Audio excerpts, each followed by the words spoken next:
כל השנה הלכות בכל יום מובטח לנו שהוא בין העולם הבא. בעזרת השם, the day Mitzvot are for the Monday, second day of the week of Parashat Shabbat Noach, first day of the week of month of Mar Cheshvan.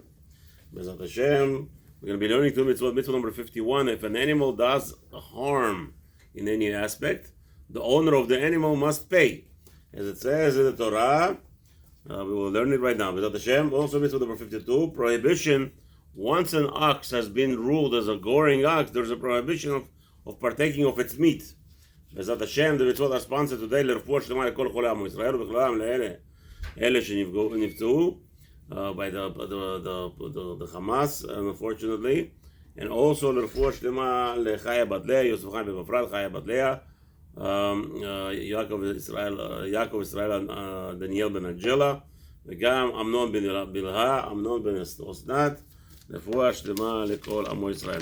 Mitzvah number 51. מצווה לדון בדין שור המזיק. There's an obligation and a beit din to judge ox that was actually goring. That's not necessarily goring, even with his body or with his kick. בין שהזיק אדם כמו שכתוב בפרשת וכי ייגח, as it says in the Torah in Shemot chapter 21 and pasuk 28.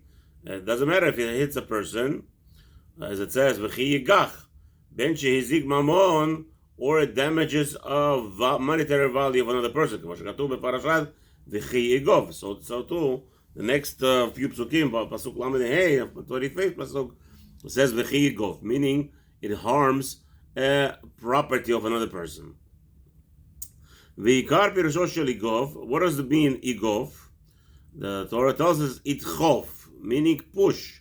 ומי הוא בין שהזיקו בגופו או ברגלו או נשך בשינאיו או אפילו הזיק בקרניו. It doesn't matter how he does the damage. It could be that it just squashed with its heavy body, or he kicked somebody, the animal, or he bit somebody with his teeth. אפילו הזיק בקרניו, even if he gored somebody, or property of a person, an animal or another property. כולן בכלל לשון נגיפה משמע.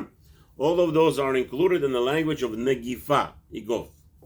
Aval negicha, but when the Torah uses the word negicha by an ox, mashma ela bekeren, it means only with horns. וכבר נתרבו נזקי שור באדם בדכתיב בפרשת כי ייגח והמית. We already explained that there is such a concept of an ox goring a human being, as it says over there. Ki yigach, where it strikes, vehemit, and then it actually killed the person.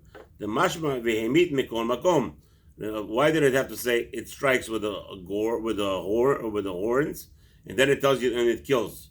That's not necessarily means that it could kill with the horns. It could actually kill with its weight. The mashma mikol makom, any format that he could kill. Ben b'negicha, ben b'shar dvarim. It doesn't matter with the goring, with its horn, it kills a human being. Or with other things, let's say if it bites him, a donkey could bite a person and kill him. V'lav davka shor, and it's not necessarily only ox. Ela afilu kol behema v'chaya v'of she'iziku chayavin.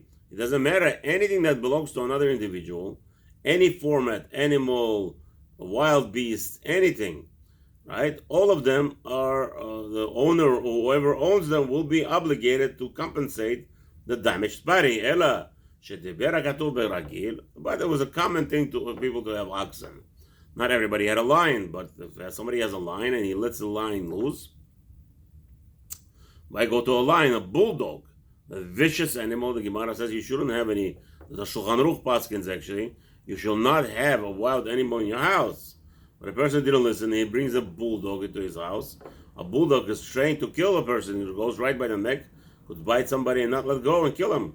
אמרנו שכל המצוות הבאות לנו על דבר המשפט שורש אחד להן. Even though we already explained to you many times that all the mitzvot that are coming in reference to judgment, they have one foundation. ודבר מושכל הוא, it's understandable, ואין צריך לחזור אותו בכל אחד ואחד. I don't have to repeat to you again and again. Okay, the foundation of this mitzvah is, of course, we want to have peace, we want to have Chas v'shalom, if there is harm, we don't want people to be harming each other. And therefore we want to have a judgment and we want to have peaceful residency. We want a peaceful yeshuv. We want peaceful communities. And therefore the judgments are necessary for that purpose, that there should be peaceful communities and not anybody does whatever he wants or harms in any format. Chas v'shalom. Dinei mitzvah, what are the rules? Kegon ezehu hamuad v'hatam v'achiluk shebenehem. There are differences in this animal, specifically in this kind of format of harming. If there is a constant action by this animal, or it's just once in a while. So there's rules in reference to that. והדברים שהבהמה מועדת בהן בתחילה ושאינה מועדת בהן עד שנראה אותה מורגלת בהן. What about an animal who is constant, who does this constantly, the same job damage? Okay, there are certain ways how we could evaluate that. והרגל זה באיזה עניין יהיה שהנזיקה כאה במועדת. And of course, we're talking about now that if chas v'shalom, an animal is constantly damaging in such a format, that would be considered mu'ed. Mu'ed means warned. Mu'ed means now the owner will be responsible fully for that animal's damages. And also there's rules. Let's say you have a goring ox, and now he came down. He's no longer in that category. So there's a way to take him out from that category. But there are 5 animals who are always mu'adot. They're warned. So the Rabbi says over here, what is the 5? The Rabbi explains, המשנה בבבא קמא, מונה 6 בעלי חיים שדרכן להזיק. לפיכך הם נחשבים מועדים לדין תחילתן. So there are actually 6 that are constantly, even if you try to domesticate it, you should know those animals will be considered not domesticated and wild and dangerous, which are haze'ev, any wolf format, ha'ari, a lion, hadov, a bear, hanamer, a panther or some sort, habardalas, the anachash, a snake can never be domesticated. Habardalas, what is bardalas? I don't remember. It's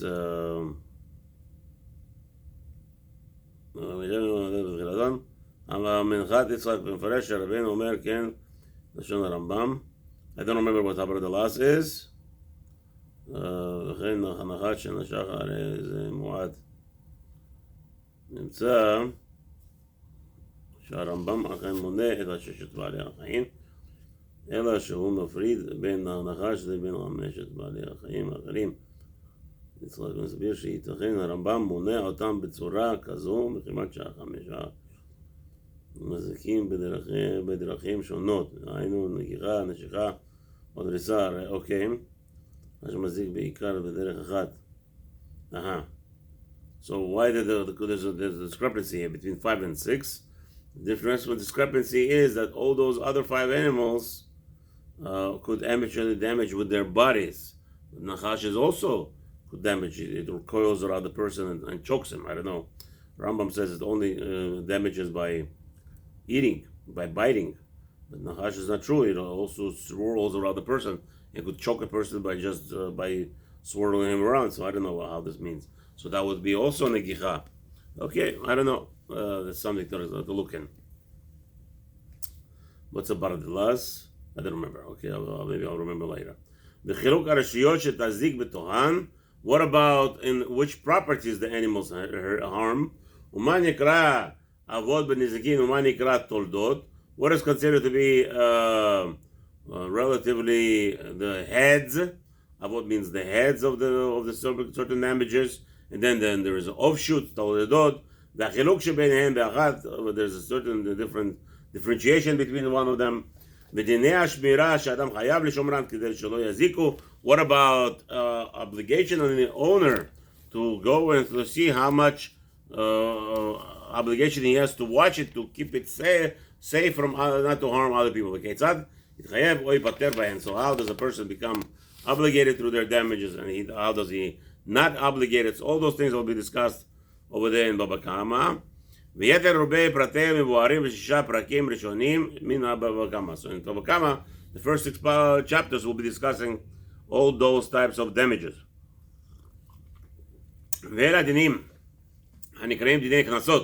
Also, this is considered to be part of the punishments of Knesset, penalties, fees. And we already said, it's part of the mitzvah number 49. It has to be done be'eretz Israel. The judgment has to be done only in the land of Israel, and only the rabbis who are proficient in this kind of judgments, and only in Eretz Israel. Now, this is talking about a person who is rejecting to pay, who doesn't fear God. You take him to Beit Din like this. But the person has to know, nevertheless, if he did harm in such a matter, Hashem will take care of him and will make him pay nevertheless in other ways. So if a God-fearing person is concerned, he should go to a person who he harmed and make a deal with him to pay him off, so that Hashemayim will not have to go after him from Shamayim, from on high. It could be anything else. However, even if this happened, it transpired, where a person allowed his animal to go harm another animal, like in kibbutz, for instance. A person has a cow, and that cow goes ahead and kills other cows. You can do nothing about it because we don't have a Beit Din for the judgments. But a person whose cow it belongs to knows this is his cow, this is his bull that did this all, he has to go and pay everyone, because otherwise they will come after him from on high, and that's something a person should not look forward to. Mitzvah number 52.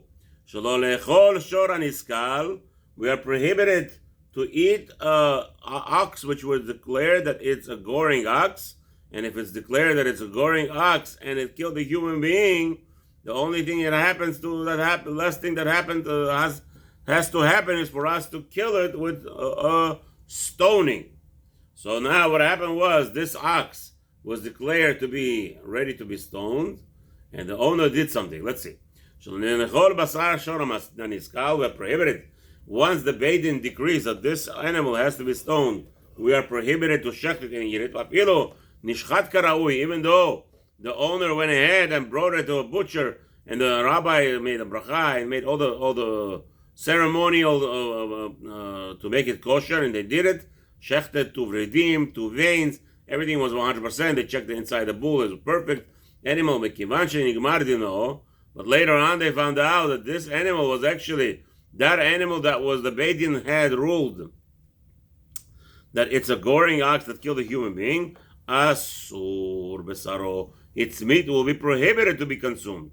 Ken meforash b'mechilta, as explains what b'mechilta, sheneimar, as it says in Torah Shemot 21st chapter, pasuk 28, v'lo yachel et besaro, we're prohibited from partaking of its meat. V'lav dav kashor ela av kol hamazikin behema chayav ha'ov ela shidaber b'ragil. That's not necessarily only an ox, but anything that the rabbi has declared it's kosher, the rabbi has declared that it has to be killed. Let's say a ram killed some human being, and therefore that ram also was declared to be a murderous ram or a goat. In that case, also they will have to be killed. It doesn't matter. Or what about a deer or a moose? Somebody owns a moose. Moose is a kosher animal, or even a giraffe, and the giraffe did harm and kill a person. Doesn't matter. All those will be asur. Not necessarily the Torah meant only ox. משושי המצווה כדי להסכים בדעתנו שכל מי שבאה תקלה על ידו מרוחק ונמאס עם אלוהים ועם אנשים. We have to understand the purpose of this mitzvah is that we have this thing that's one out of ordinary and has committed a vicious crime. If it's a vicious crime that harmed another human being, we are to stay away, to distance ourselves from it, because it's something that Hashem is distancing himself from it. So those two people,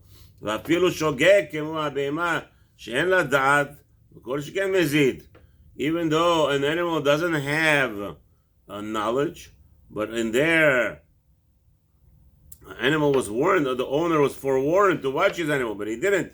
and he went, even by mistake he killed somebody, in that case, if the Beit Din declared that the owner was negligent in watching, and now they have to kill this animal, even if it killed by mistake, for sure we cannot eat from it. And for sure, even more so, if an animal went ahead and struck human beings with goring intentions to kill.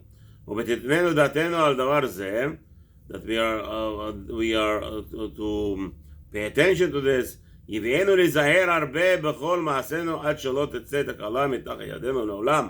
obviously, if we are going to be concentrating and consuming and concentrate, making sure that such a things don't, observing and staying away from such a thing, Bezrat Hashem, we will protect ourselves from harming others. Bezrat Hashem.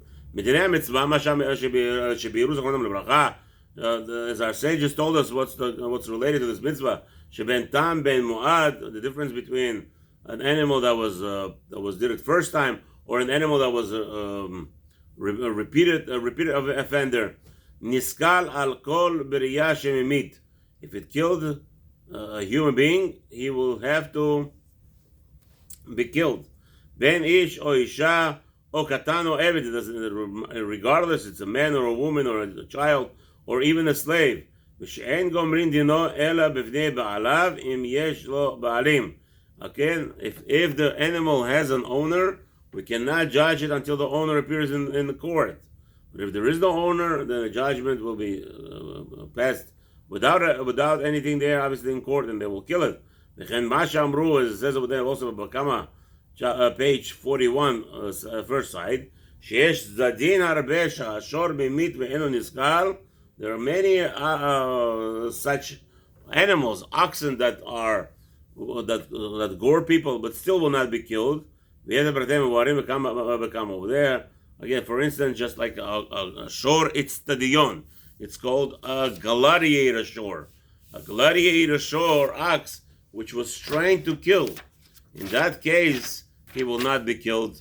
Even a lion, if a lion was specifically trained just to kill people, which is not normal. It's that lions should be killing people. That's why any animal that harms a human being, we have to hunt it and kill it, because once it tasted the blood, they say it's very hard for this animal not to commit it again. But over here, a study on any gladiator animals that were involved, those animals will not be necessarily killed, because it's not their fault. That's the way they're trained. So the Gemara discusses over them. The Noheged mitzvah is sur b'sharo b'saro b'scharim and the kevod. The prohibition of partaking of its meat of this animal, it doesn't matter regardless you're male or female. U'be'eretz Israel davka noheg din shora niskal. Of course, the only time we are allowed to declare an ox to be murdered, to be killed by stoning, it's only in Eretz Israel. And also, it has to be a Beit Din of 23, and those that have smicha. And